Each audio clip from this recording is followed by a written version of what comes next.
everybody, this is Michelle Fox and welcome back to Quick Tip Friday. Today I'm going to be giving you some tips related to thread.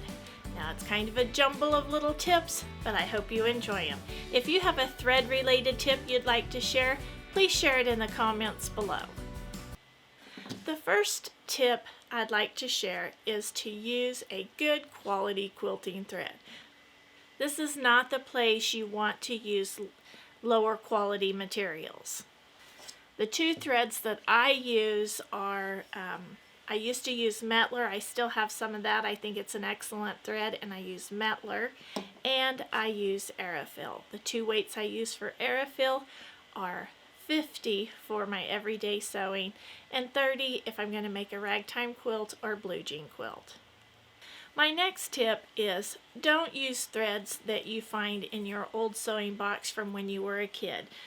Threads that look like this, or these, or this. These threads are older threads, and these threads do have a tendency to become brittle and more fragile. So in my opinion, these are not threads you want to be quilting with if you're going to be investing lots of time and money into your quilt projects. The next thing I want to suggest is that when you start a project, to pre-wind your bobbins.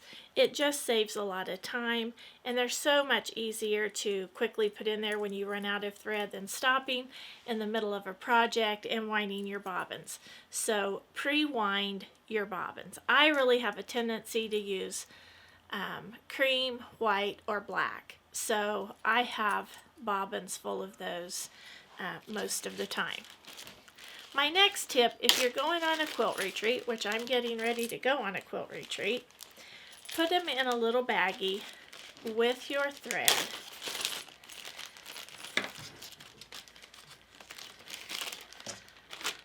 So put them in a baggie with the thread color that you need, and that will be ready to toss in your on-the-go quilt bag.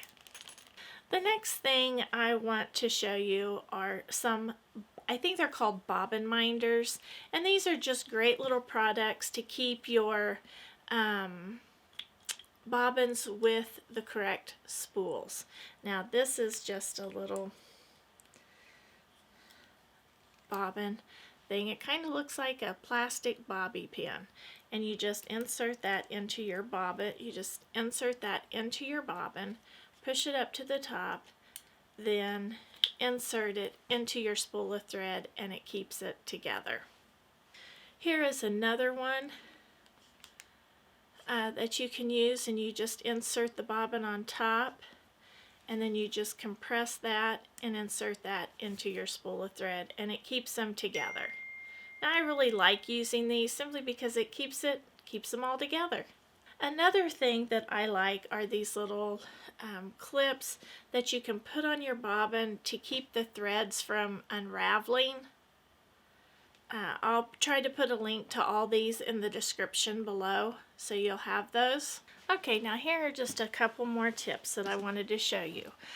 When you're sewing on bindings or hand quilting, you can put your needle, when you stop, you can put your needle on a piece of contrasting fabric so you'll know right where your needle is and right where you've stopped. A lot of times I'm just searching for my needle, so if you just put it on a colored fabric, it's easy to find. Okay, the next tip I wanted to show you is about using needle threaders. If you have difficulty threading needles, then be sure to use a needle threader. Or you may just need to put a piece of white paper behind your needle so you can see the eye of the needle a little bit better.